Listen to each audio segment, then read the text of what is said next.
Hello boys and girls, it's Mr. Arneston here to introduce our next topic and this next project. Our next project, we're going to visit the country of Japan once again. I think we've done that once or twice this year already, but we're going back.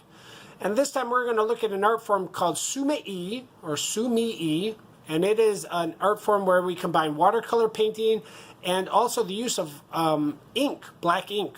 Okay, in our case, we're going to use India ink.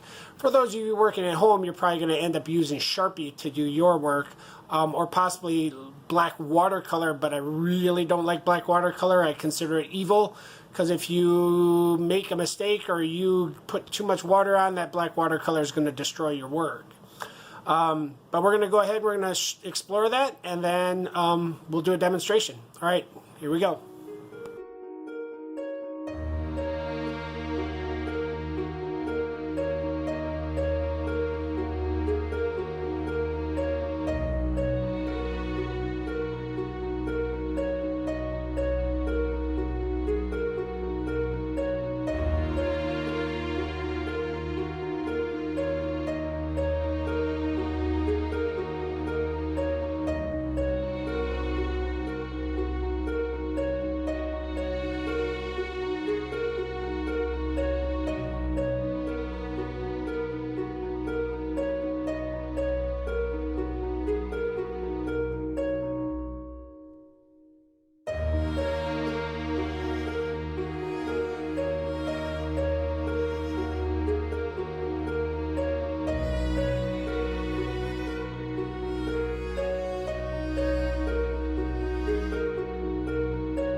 Alright boys and girls, you can see I've got my watercolors, I got my water, I have my handouts available to me. These again will be available to you electronically. For those of you in school, these will be available to you in hard copy.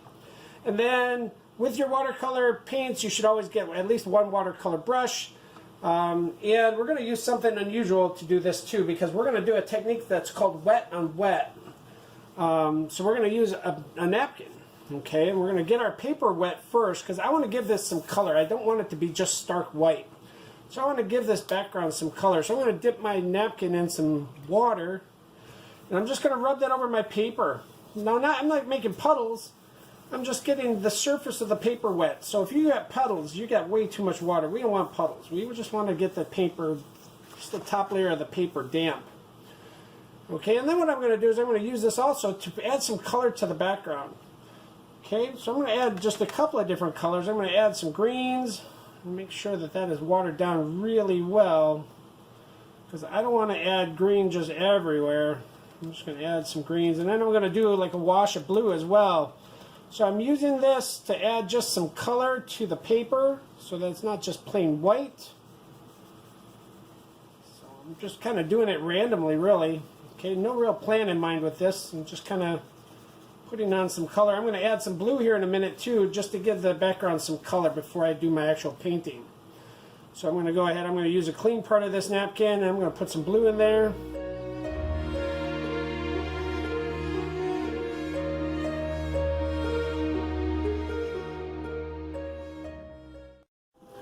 Okay boys and girls, I've had a chance to kind of look through my handouts that I created, so I'm going to do something like this.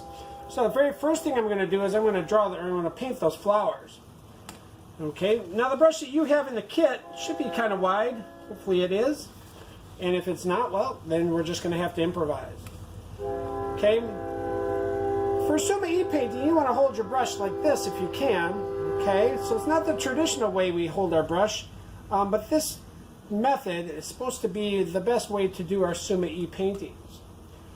Okay, so I'm going to first start out, my flowers that I'm choosing have a yellow center, so I'm going to go ahead, I'm going to do a yellow center here. I'm going to keep my flowers off to one side, or maybe arcing over like this. I don't want them right in the middle. I want them kind of on an arc or on one side of my paper. Okay, and I'm already breaking my habit of not holding the brush just the way I told you. Okay, so I'm going to paint my centers of my flowers first. And I'm doing it again. I'm so used to holding the brush the other way, I'm having a hard time remembering that I just told you to hold it this way.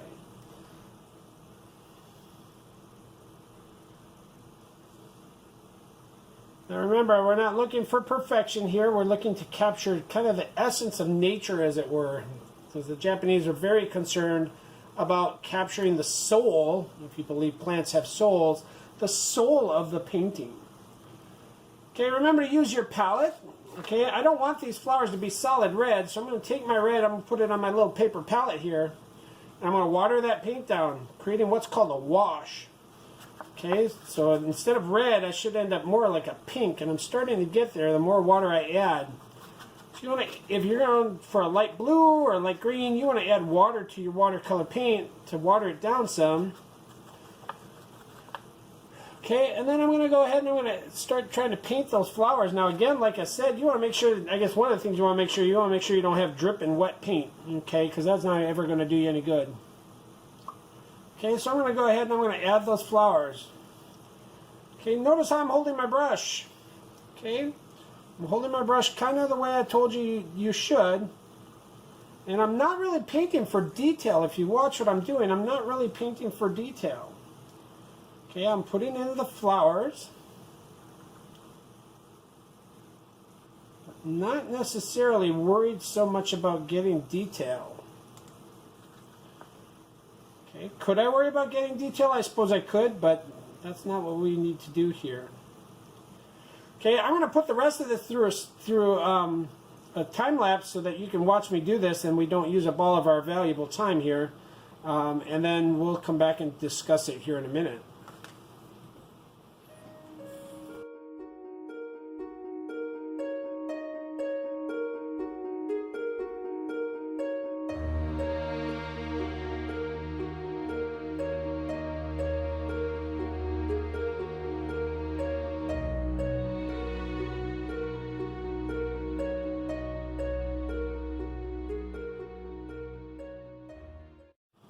Okay, boys and girls, now that I have all my flowers painted, and they're still a little wet, I'm going to give them just a little bit more time to dry before I do too much more to the work.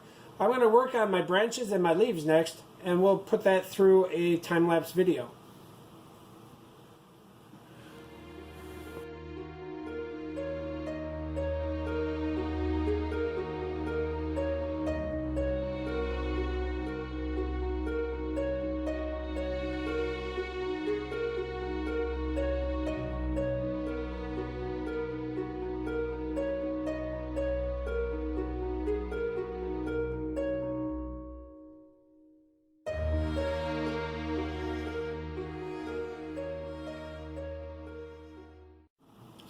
Okay, boys and girls, I've done my branches, I've done my leaves.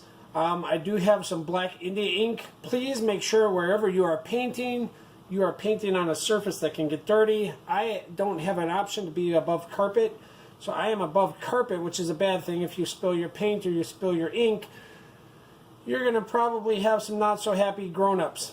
So please be careful wherever you are painting. You might want to make sure that you have permission to paint there before you paint over any kind of carpet or anything that could be damaged. I know I said we weren't going to add any detail, but I am going to put just a little bit of black detail here and there, not much, just a little bit before I start my lettering. And I'm going to do my lettering down this side, I think. So I'm not sure which one of these symbols I'm going to go ahead and do, but I'm going to do like 3 of them. Okay, so make sure you do 2 or 3 for your symbols, and I'll show you that here in the video here. I'm going to go ahead and I'm going to pop this up, and then I'm going to go ahead and I'm going to do my Japanese lettering as well. All right, here we go.